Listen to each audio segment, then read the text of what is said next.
Yes guys, welcome back to another video. Welcome to the George Benson Football Channel for your daily dose of Chelsea FC news. I'm aware it's a little bit later than the average weekday breakfast time right now, but we're going to call it the breakfast dose anyway. Today, kind of a different type of news story, to be honest. I'm going to go through the Chelsea news that is currently on the agenda of the Twitter sphere, the footballing sphere, and then it's kind of going to turn into a message to certain members of the fan base, and I do that like I'm a child, but it's really true, to be honest. The fan base is a little bit odd at times, and we're going to go into the events yesterday at Stamford Bridge towards TIMO WERNER. I wasn't going to talk about it, and then I actually thought, you know what? There are a lot of people that aren't in a position to be in Stamford Bridge to be able to do this, but they still use social media as that platform to be that guy or that woman. So without any further ado, we're going to begin with one of my favourites who's gone out on loan to Besiktas, but it looks as though this could be the final loan for Michy Batshuayi before potentially being sold by Chelsea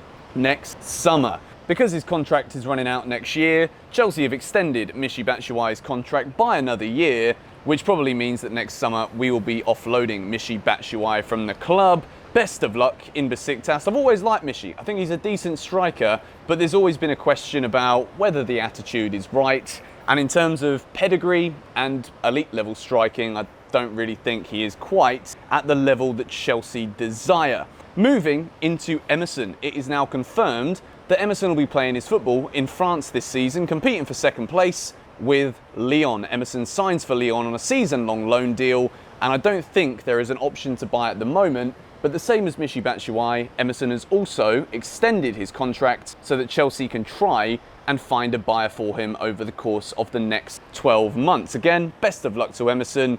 He actually played quite a big part in our Champions League run. The goal against Atletico Madrid, as much as it wasn't the vital goal, it was the goal that made us start dreaming. It was the goal that made us start believing. And then lo and behold, Chelsea Football Club became champions of Europe, which I am still absolutely delighted about. We're also Super Cup winners now as well. We're a different gravy kind of squad. We move into the next story of the day, and it's regarding Kennedy. Kennedy, the Brazilian who's Mr. Loan Man, has gone to Flamengo on loan, and we're not talking about the animal, we're talking about the team in Brazil. Kennedy has gone on loan for the season, and there is a €10 million option to buy. I wish him all the best. I think he is the kind of player who's never really been able to settle because he's doing various different loan moves. There's a lot of innate ability with Kennedy, but it's never quite hit off anywhere that he's been.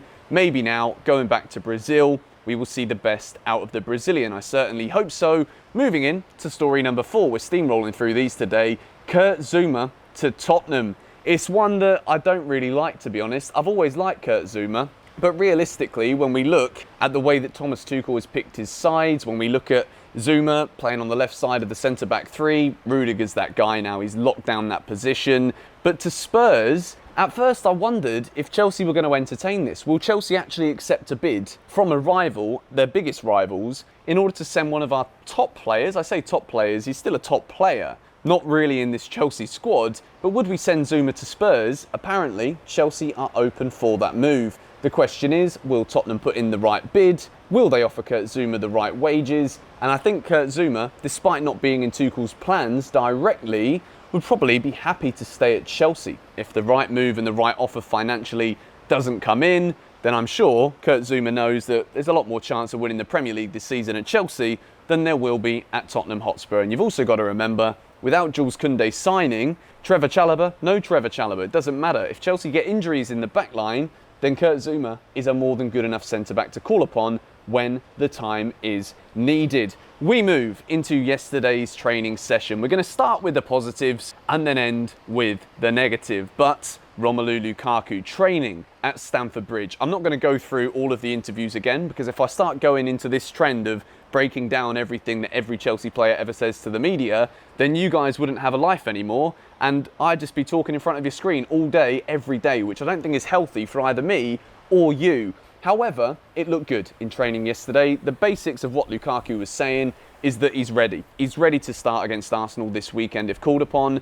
And the great thing about Lukaku is, despite coming through the door with already one game played in the season, it's not like he's not had a pre-season. It isn't like he hasn't been training. So if Thomas Tuchel calls upon him to start and lead the Chelsea line against Arsenal at the weekend, then Romelu Lukaku is ready. Another thing that I do want to pick up on is when Lukaku walks out of the tunnel, he's having a good little chat with our boy TIMO WERNER. I'm very excited for what these two could do together. The Lukaku-Timo partnership, I believe, and I'm going to call it here now, is going to be one that people talk about at the end of this season as being one of the big ones in the Premier League. Lukaku's ready, training looked cool, but as with everything in life, when things are rosy, things are positive, there's always a minority, whether it is a group of individuals or an individual, which in this case, we're going to talk about an individual, but with the collective scope of realising that this isn't actually just one guy in the stadium. There is a big trend amongst football fans, particularly with the use of social media, that is seeing people just outright abusing, be it physically in terms of in front of people's faces or verbally via this thing or a laptop keyboard. I've got one of them here just for dramatic impact. But yesterday inside Stamford Bridge, open training session, we know, there was a guy that was asked a question, you know, keeping it all inclusive. Chelsea fans pay their money, go into Stamford Bridge, open training session. It's really nice. You get to see the boys in a different kind of scenario. We always want to know what's going on in training. Great initiative from Chelsea to involve the fans. There's one geezer who gets asked a question and he doesn't even ask a question, doesn't even give us the dignity of answering the interviewer's question, saying, "What's your name, sunshine?" He's not interested in that. All he wanted to do was throw shade and abuse towards TIMO WERNER. And I'm not going to quote him exactly because he doesn't deserve it, but he said something along the lines of, "Get TIMO WERNER out of this club," or something about TIMO WERNER not being at Chelsea anymore, which, let's be real, what ended up happening to this guy, according to the reports on social media, again, I don't want to say anything happened conclusively, but there was a lot of disgruntlement within the stadium around this guy's comments, rightly so, because there's absolutely no need for it, you know. People are going there on a summer's afternoon at Stamford Bridge to watch the boys train, to get excited, being back in Stamford Bridge again. Yes, we saw it the other day, but it's still a luxury. It's almost a novelty for some people. And rightly so, this guy was berated in the stands. And then apparently after the game, after the session, the guy was found outside and who knows what happened to him there, which, you know, I'm not an advocate for any kind of violence, but this guy just did the most unnecessary thing possible. But it's not just about this one incident, which is why I've talked about it, because it's just the general consensus at the moment that it's absolutely okay to use social platforms, to use social media to voice negative opinions in an abusive manner. Now, you know, I can sit here and you guys could turn around and say to me, if you actually think what the guy did yesterday was okay, you could sit there and say, well, if Chelsea are beaten or we have a bad performance during 6 things we learned, you give guys red boxes and you say that they shouldn't be playing in the next game. It's very different to make a judgment based off of, you know, trying to really use and look at all of the different angles of things. If someone has a bad game, as a football analyst, I guess you could say to an extent, pundit, whatever you want to know me as, I'm quite within my rights to turn around and say X, Y or Z didn't play very well. But to just publicly go on a microphone in the middle of a stadium full of excited people and turn around and say you should get out of the club, or if you're going to fire abuse towards a player after a bad performance on social media, it makes me seriously question whether or not this person or these people are actually even Chelsea fans. I say it all the time, there is no one individual bigger or better than the club. If TIMO WERNER turns around and scores 35 goals this season, I don't become a fan of FC TIMO WERNER. I become a Chelsea fan and TIMO WERNER becomes one of my favourite players. If a player isn't playing very well, or if a player you don't like the way that he plays or what he offers to the team, there are ways and means of going about doing this without getting personal, without just being downright obnoxious. And I think it's more a case of it needs to be across the board, you know. People think it's okay to do this on social media, so then this guy thought, you know what, I could get some attention in the ground, people are going to talk about this, you know, and then he goes and does that again. But I think the same with anything in life, when we're trying to eradicate something, we need to really look at it from the root of the problem. And with this kind of issue, with abusing players, we're not going to talk about racial abuse or differentiating any kind of abuse. It's just abuse in general directed towards an individual who kicks a football around on a sporting pitch. It just needs to stop right from the beginning, which is when you wake up in the morning, don't look at your phone and think, God, I'm bloody annoyed at TIMO WERNER today. I don't know, go make yourself a drink, feel good about yourself, meditate, do some yoga, go to the gym, do something else so that when you look at this thing, you're looking at it to try and spread positivity. Now, I don't know if you guys follow me on social media. My Twitter is @MrGeorgeBenson, same as my Instagram as well. But I try and keep as positive of an outlook and attitude as I possibly can. Yes, with the nature of my job, if Chelsea are playing badly, there is more of a negative tone to the videos. But I never try and single out an individual or call out an individual as the root and source of the problem to try and remove them from our football club.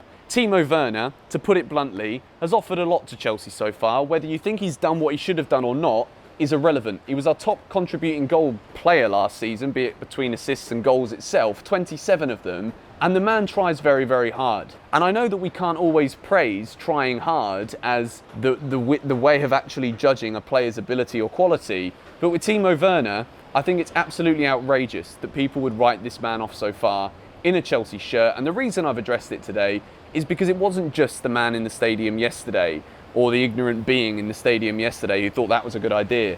I see it across social media all of the time. I could tweet something that has nothing to do with TIMO WERNER, and there are people with like #Werner out or whatever on their handles. Get a flipping life, you know? Do you support Chelsea Football Club or do you support hatred towards individuals? That's the question I want to ask you if you're one of these people. You know, I like to think that on GBFC we've got a great bunch of people here. I get some amazing comments and there's a lovely inclusiveness about what we're doing here. Try and spread some positivity. You know, I'm just not going to tell you how to live your life, but I am going to say this. If you want Chelsea Football Club to win football matches, abusing our players and calling them to leave every 5 minutes isn't going to achieve that. It's only going to make things worse if there is a confidence issue within the player, which is inhibiting him from performing to the best of his ability. But anyway, wanted to address that here today because I think it is a broader message that needs to be shared. Spread some positivity, spread some love, enjoy this wonderful moment of being a Chelsea fan as champions of Europe, challenging from the Premier League, bringing back Romelu Lukaku. There's so many things to be excited about. We don't need to be abusing individuals. But anyway, that is pretty much my 2 pence on it. Let me know what you think in the comments down below. Thank you guys for watching. Subscribe to GBFC if you are new around here and haven't already done so. Check out the link to GBFC2, the second channel, in the description, and I'll see you guys later. Come on, you Blues.